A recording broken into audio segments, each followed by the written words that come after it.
Hello everyone, I am Dr. Arzu, a teaching fellow in Center of Excellence for Data Science, AI and Modeling in University of Hull. Welcome back to another episode of Project Spotlight series with Boboy, and Hi. I'll let him introduce himself. Hi, I'm Boboy Adechonwo, and I'm an MSc student at the University of Hull studying artificial intelligence and data science. Thank you. So welcome Boboy to your Project Spotlight episode. So I'll ask you a few questions. So my first question is, what inspired you to choose this project topic?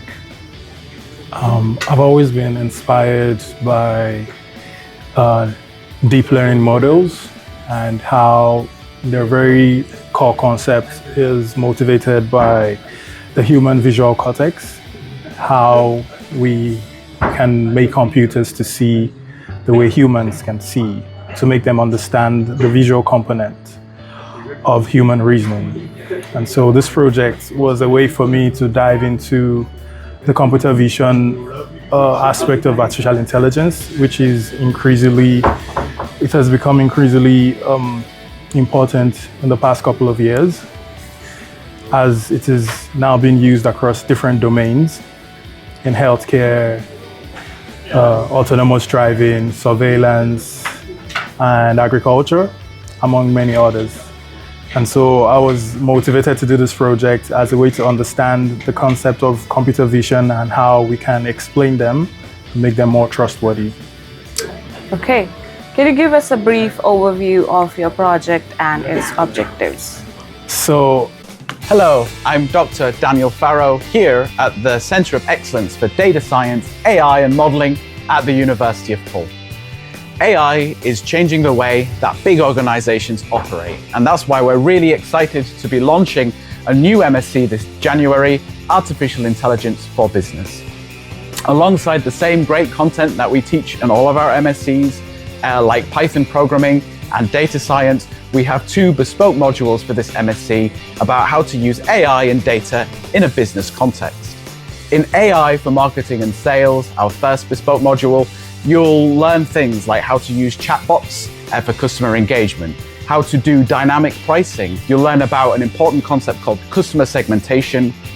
You'll learn about recommendation engines, and you'll also learn advanced topics like sentiment analysis and natural language processing.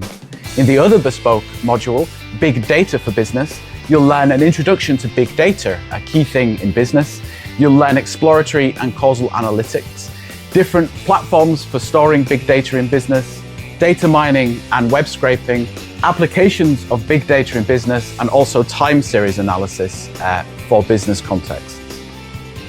In your third trimester, you'll get to do an original project under the supervision of one of our members of staff. This course is open to a wide variety of people from different backgrounds. You don't necessarily need a science degree as a conversion course, where the ideal option for people who are looking for a career change, for example. Please, we're really looking forward to you joining us in this £4.5 million teaching facility here in the Dame Lab. And I'd also like to highlight that our teaching was rated gold in the last Teaching Excellence Framework 2023. If you have any more questions or want specific information about the entry requirements for this course, then I would recommend you check out the website. Thank you. my project was on understanding computer vision models and their architectures and making them more transparent, because these models are very powerful, and as such, they're also very, very complex. That is, their understanding is not readily understood because they are opaque. Their decision making is opaque. As such, they are termed as black box models. So what that means is that the way they operate internally is obscure. People do not necessarily understand them. And as such, applying them as well becomes difficult, especially when we consider the legal aspect that introduces a right to explanation according to the GDPR, provides a right to explanation for where we apply artificial intelligence to make decisions that affect human lives, financially or medically. As such, these models need to be understood. We need to be able to explain how they work before we can apply them to make important and critical decisions in safety critical domains, as it were.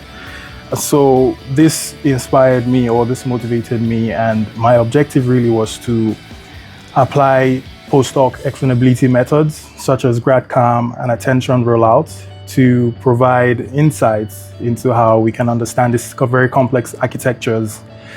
And so, yeah, this was the motivation behind it, the way to explain these models to make them more trustworthy such that they can be adopted in very critical domains. Yeah, that's actually very important research area.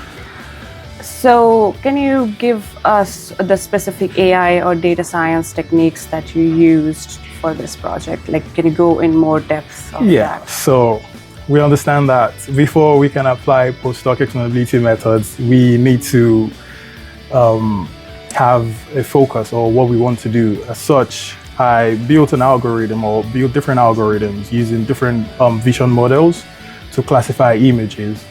So I used the Common Object in Context Images by Microsoft. It is a very popular data set used in computer vision research. And I used this data set because it has different categories. It has over 330,000 images across different categories. So I narrowed it down to the animal category. And I chose specifically 1,300 images per category to for class imbalancing, to make sure that the classes were balanced, as it were, across all categories.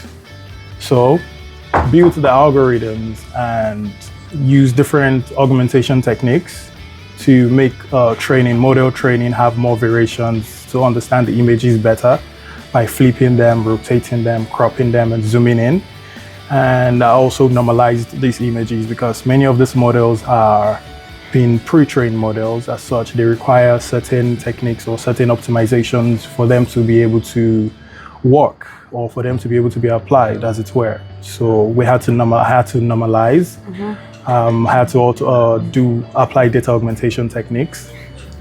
And furthermore, I applied different AI methods that improved the outcomes that was expected of the models, right? So I was able to use these augmentation techniques, these normalization techniques, these transfer learning methods, and other methods that improved optimization.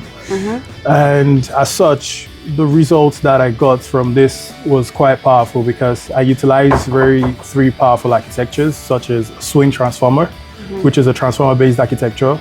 I utilized a convolutional neural network as well, which was a residual network 101, and also a multimodal model, which was CLEAP, a contrastive language image pre-training model.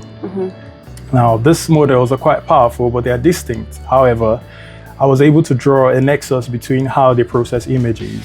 For instance, I was able to discover that a residual network understands images across its layers in different forms. It goes from broad to narrow. That is, it understands it from a broad perspective and then it narrows it down to make predictions, to inform decisions. As the same was for a transformer-based architecture, which was Swin, which is actually a quite powerful architecture because it was the most effective technique. It required lesser training compared to a residual network that took weeks to train. And I was able to discover that the Swin architecture improved our understanding of image classification because it requires fewer parameters and also improved training and outcome. So I achieved an 83% accuracy compared to a residual network that achieved a 73% accuracy. Now for the multimodal model, which was CLEAP. Now the CLEAP model, we can't train it because it is a pre-trained model that's already been trained on about 400 million image and text pairs. And so we had to adopt it for zero-shot classification.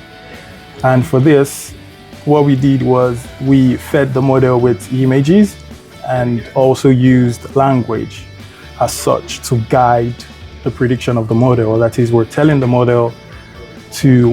the model that these are the things for you to look for and match these things to visual components that you see. And this technique makes the clip model very powerful because it uses cosine similarity, such that image and text pairs are embedded in the same space, and the same feature space, right? As such, it makes a match for where an image matches the description of a language, it pairs them together. And this was quite powerful as well, because we got 82% accuracy for that, and it was impressive. So we understand now that inherently clip is explainable because we can tell it what to look for, and the visual component of it will look for that. So yeah, these are some of the very vital discoveries that the research brought forth. And furthermore, I was able to apply post-explainability methods such as Grad-CAM for convolutional neural network. But now we understand that Grad-CAM is a very popular explainability method, right? It has been used a lot in research to explain convolutional neural networks. However, there is some part of it that is under researched, such as using it to explain the different layers of a convolutional neural network, which is what my project did. So I took a Grad-CAM and I tried to visualize a convolutional neural network, how it thinks across shallow, middle, and deep layers. And so this way, I'm looking at the model and I'm telling the model, I'm able to gain insight into what the model is seeing across the shallow layer, across its middle layers, and across its final layer where it makes its prediction. So I can understand the reasoning pathway of the model. I can have an idea of how it sees, how it comes to make its prediction, and which is the core idea or the core concept behind the research itself, to really understand how these models think so that we can adopt them more to, make their explanations more transparent, their explanations more trustworthy. For the Swin Transformer, obviously we can apply Grad-CAM to transformer-based architectures. So I had to use Attention Rollout, and Attention Rollout is a very popular method as well. It was developed in